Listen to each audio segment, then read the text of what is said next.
નમસ્કાર મિત્રો, કાલે આપણે ભારતના વારસા વિશેની વાત કરતા હતા. ભારતના વારસામાં પ્રાકૃતિક વારસો અને સાંસ્કૃતિક વારસો વિશે આપણે વાત કરતા હતા. એમાં પ્રાકૃતિક વારસામાં આપણે આગળ જોઈએ તો ભૂમિ દ્રશ્યો એટલે કે ભૂમિ આકારો અને ભૂમિ દ્રશ્યોનું એ સર્જન જોવા મળે છે. દાખલા તરીકે હિમાલય પર્વત એ ભૂમિ આકાર છે. હિમાલયમાં અનેક પ્રકારની એ ઉપયોગી વનસ્પતિઓ, ખનિજો, અવનવા પશુ પક્ષી, શિખર એ હિમાલયનું શિખર એ બરફથી એ છવાયેલો જોવા મળે છે.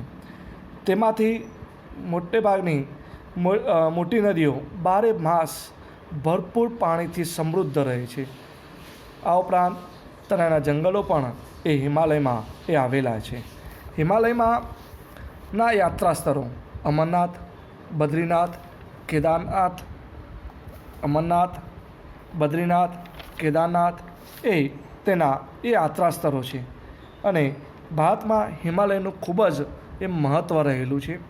હવે તેમાં આપણે જોઈએ આગળ તો નદીઓ. તો પ્રાચીન કાળથી નદીઓ એ પ્રાકૃતિક માર્ગ એ પૂરો પાડતી રહી છે.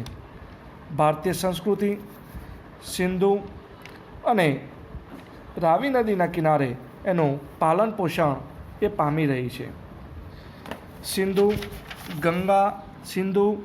ગંગા, યમુના, સરસ્વતી, નર્મદા, ગોદાવરી જેવી, કૃષ્ણા, કાવેરી જેવી લગભગ બધી જ નદીઓ એ ભારતના લોકજીવનમાં અનેક પ્રાગટ એ અસરો ઉપજાવી છે.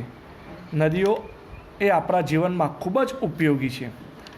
નદીઓ એ આપણને પીવાનું પાણી, વપરાશનું પાણી, સિંચાઈ, વીજળી, ખેતી, જળમાર્ગ જેવી આપણને મહત્ત્વની જરૂરિયાતો એ સંતોષવામાં એ નદીઓનું સ્થાન ખૂબ જ અગ્રીમ છે.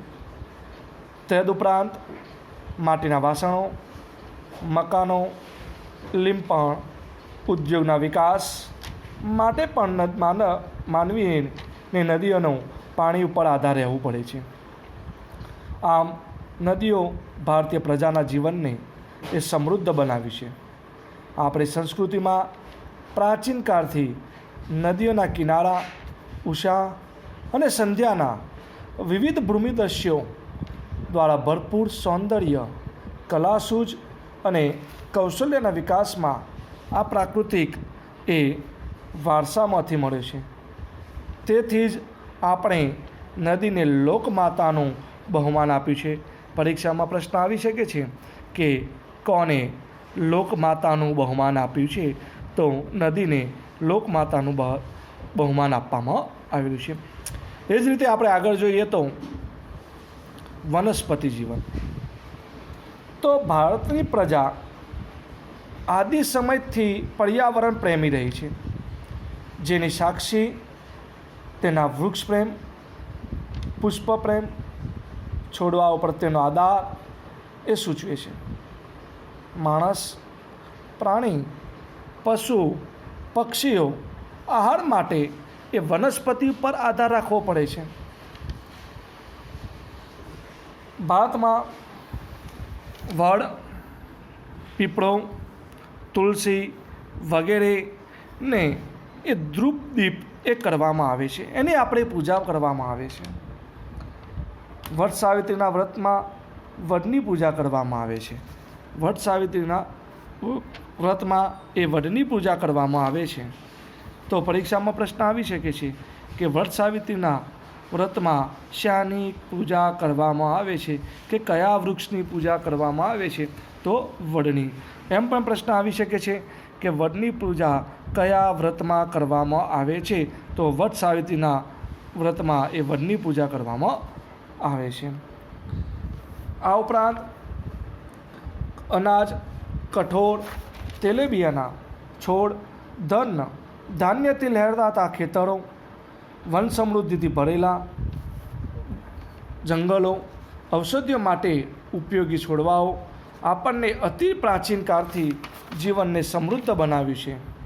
હરડે, આંબળા, બરડા, કુંવરપાઠું, અરડુસી, લીમડો વગેરે ઔષધિઓ, મોગરો,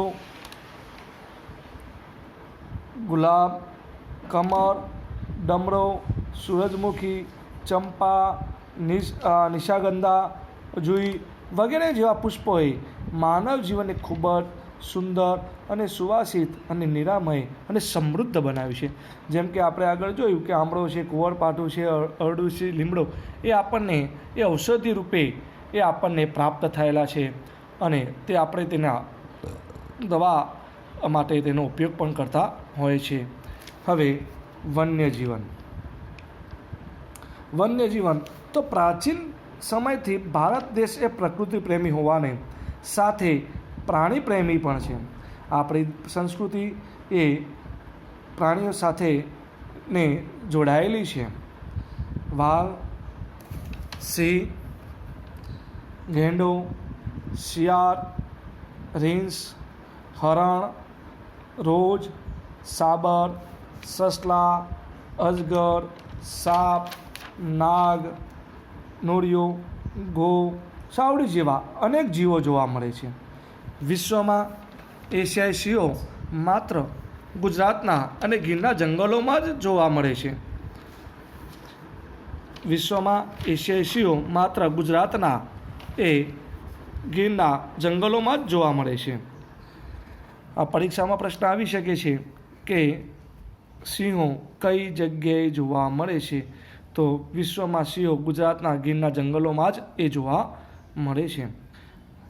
આ ઉપરાંત આપણે ધાર્મિક માન્યતાઓમાં લોકોમાં કેટલાક વન્યજીવો વાઘ, મોર, મગર, ગરુડ વગેરેને દેવી દેવોના વાહન તરીકેનું સ્થાન આપવામાં આવ્યું છે.